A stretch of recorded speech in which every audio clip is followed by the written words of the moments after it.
In the warm light of our cozy living room, my wife brushed me off to her new boss with a flippant, "He's just here." Not her partner, not her beloved, just a shadow hovering nearby. I stood silently beside her, forcing a faint smile that concealed a burning anger. Without a word, I stepped into the cool night air, the door closing softly as if it were any other evening. Moments later, his phone vibrated. From the porch, I peered through the window as he picked up, his arrogant smirk fading. His face turned ashen, his eyes meeting mine with a spark of fear. In that fleeting moment, he realized everything had changed. We had met during our college days, her lively spirit a vivid counterpoint to my quiet demeanor, her impulsiveness tempering my careful nature. She showed me that chaos could carry its own charm, that trust could feel unbreakable. Together we built a life. A simple house, a flourishing business, a world that seemed invincible. I never thought I'd need to protect myself from the woman who slept beside me. But time alters people, or perhaps it merely reveals their true essence.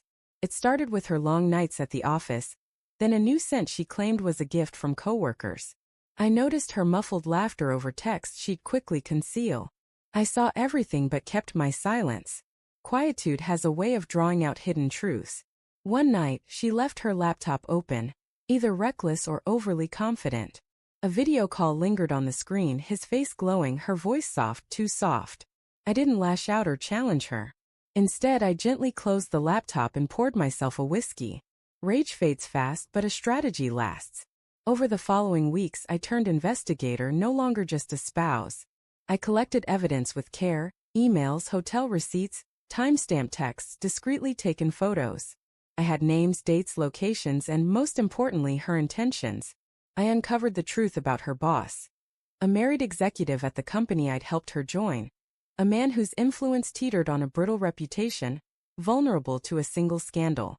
So, I planned my response with meticulous precision. I discreetly moved funds from our shared accounts, all legally done. I sold my share of our joint company, channeling the money into an untraceable trust. She was too caught up in her late-night distractions to notice. Then I reached out to his wife with a brief message. "You deserve the truth. Meet me tomorrow." When she saw the evidence, she didn't collapse. She thanked me. Together, we orchestrated a reckoning. That evening, I came home to find my wife glowing, new perfume, fresh makeup, a dress unfamiliar to me. She mentioned her boss was stopping by for a casual dinner. Ideal. He arrived, shaking my hand with the confidence of a man who thought he'd already won, as if he could rewrite our narrative. I offered him a drink, smiled, and stayed quiet. Then she uttered those words that sliced through me. "He's just here." That was my cue. I stepped outside and called his wife, who was waiting a block away, engine running, phone in hand. Moments later, his phone buzzed. From the porch, I watched his hand tremble as he answered. His face lost all color, his eyes darting to mine as if I'd pulled the earth out from under him.